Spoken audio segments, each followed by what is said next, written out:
Bom dia, pessoal! Sejam bem-vindos a mais uma aula. Hoje nós iremos falar sobre a distribuição das espécies no planeta e está na página 17 da apostila, então acompanhe aí a página 17 com a distribuição das espécies no planeta. Ao estudar os biomas e a biodiversidade do planeta Terra, observa-se que a distribuição dos seres vivos é diferente nas variadas regiões. Com isso, identifica-se que algumas espécies são naturalmente encontradas somente em áreas específicas, sendo chamadas de espécies endêmicas. Por exemplo, os cangurus são endêmicos da Austrália, o cacto mandacaru é endêmico do Brasil, da Caatinga. Outras espécies são amplamente distribuídas, podendo ser encontradas naturalmente em vários continentes, como o pardal, ave que tem origem no Oriente Médio e que se dispersou pela Europa e Ásia. Essas espécies são chamadas de cosmopolitas.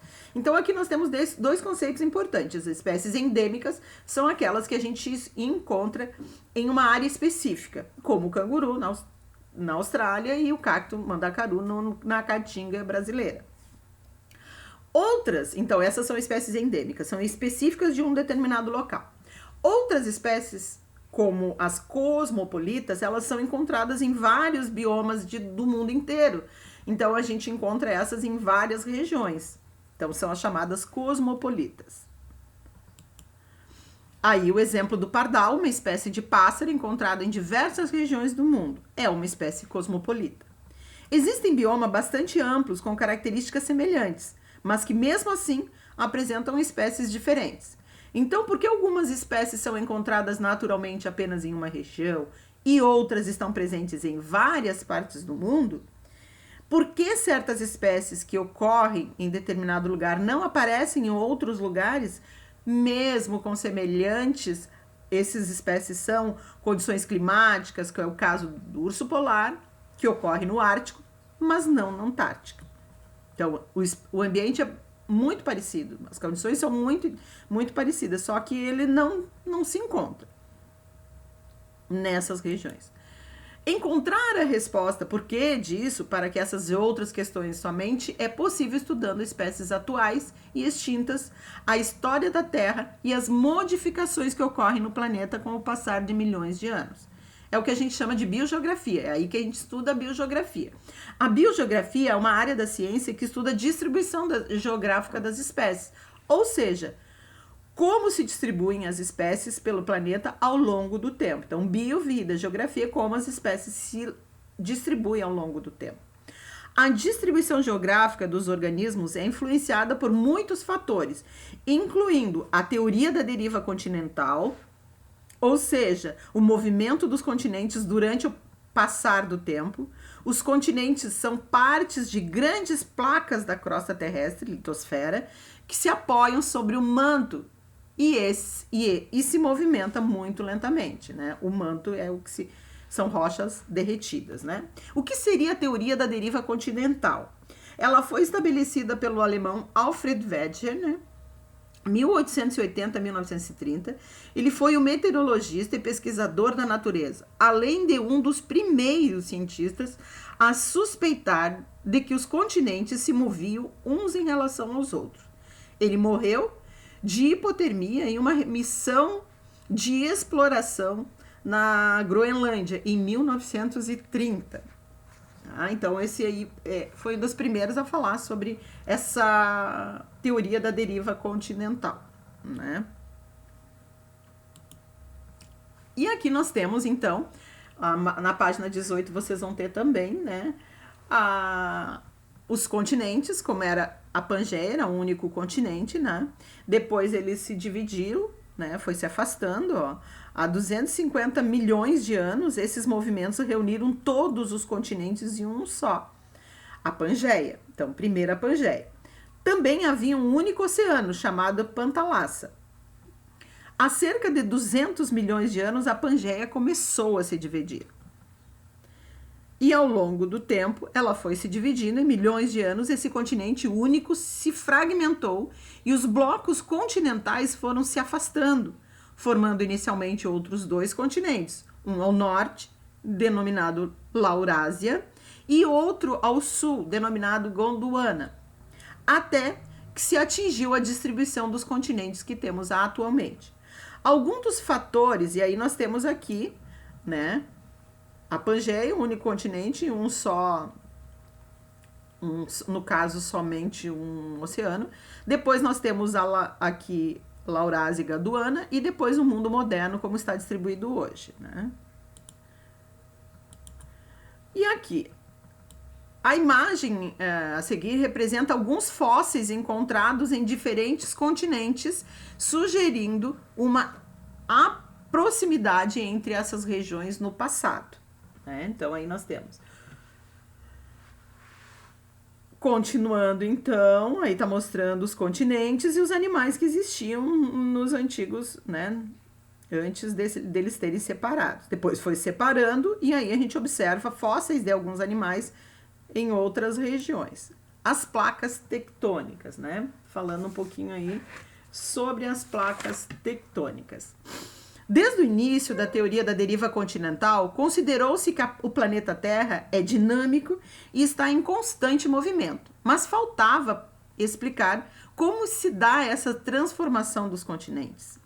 Isso foi compreendido pelo entendimento de que a crosta terrestre não é contínua, ela é formada por blocos denominados placas tectônicas. Essas placas se estendem dos continentes até a base dos oceanos, estão em constante movimentação. Por quê? Porque elas estão apoiadas sobre o magma que se encontra no manto terrestre abaixo da crosta terrestre. A movimentação das placas tectônicas ocorre porque elas apresentam uma densidade menor do que o do magma e por isso flutuam sobre ele. O magma apresenta temperatura alta, em geral mais de 1000 graus Celsius, né? E se apresenta derretido, praticamente líquido. Quando o magma se aproxima da crosta terrestre, ele esfria e tende a descer. Como o magma quente sobe e quando se resfria ele desce, ele se movimenta e ao se movimentar, ele empurra as placas tectônicas. Esse movimento cíclico de subida e descida do magma é chamado de movimento convectivo ou corrente de convecção. Como as placas se deslocam, se aproximando ou se afastando umas das outras, elas podem colidir e com essa colisão ela desencadeia abalos sísmicos, terremotos e, consequentemente, os tsunamis, formar cadeias de montanhas e originar vulcões. Tudo em consequência desse deslocamento, desse afastamento e aproximação das placas tectônicas. E ali nós temos um mapa, né? Observe o mapa a seguir, as principais placas tectônicas e os limites entre elas. As setas vão indicar. Vocês têm essa imagem ali na página 19 da apostila de vocês. Então, as grandes placas tectônicas aí, a placa tectônica do Pacífico, a placa tectônica norte-americana, a placa sul-americana, a placa de Nazca, a Europa eurasiana lá em cima, né? Africana, a placa antártica, a placa australiana, a placa do Pacífico e a placa das Filipinas. Então tem várias placas. Com o encontro entre essas placas tectônicas é que vai surgir ali os tsunamis, né, a erupção vulcânica e tudo mais, tá? A costa sul-americana e africana. O estudo das regiões costeiras da África e da América do Sul teve um importante papel na teoria da deriva continental, pois possibilitou a comprovação de que eram unidas há aproximadamente 220 milhões de anos. Iniciaram sua separação. Algumas das evidências observadas estão descritas a seguir. Então, quais são as evidências que podem colocar a teoria da deriva continental como a mais aceita para explicar o porquê aí das espécies, né, serem encontradas em um continente e em outro continente também? O formato da costa sul-americana e a africana possibilita um encaixe entre elas.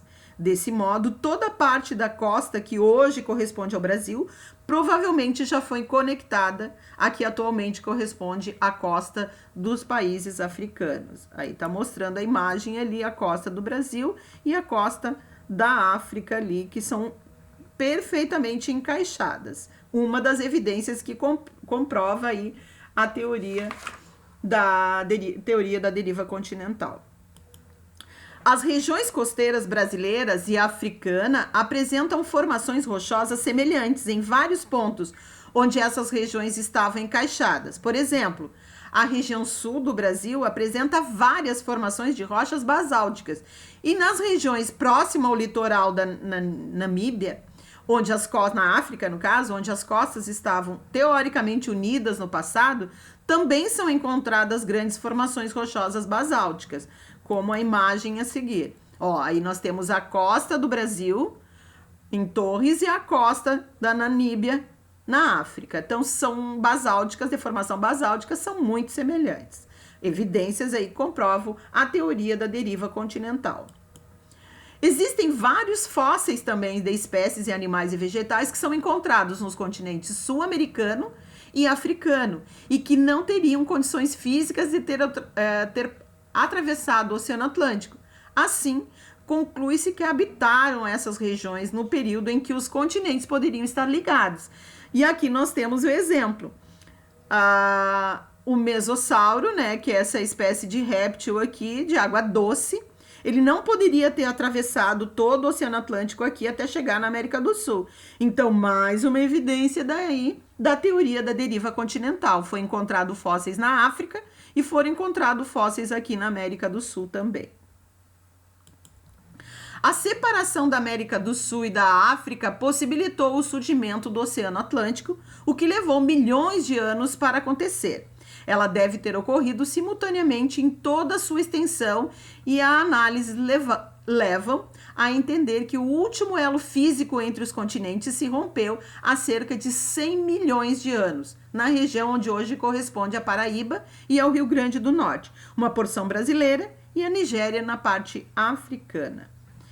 Então, pessoal, sobre a teoria da deriva continental, é isso. Então, nós vamos tirar as dúvidas da nossa aula no Clipe Escola. Fiquem bem, fiquem em casa e se cuide. Um beijo para vocês. Beijinho a todos.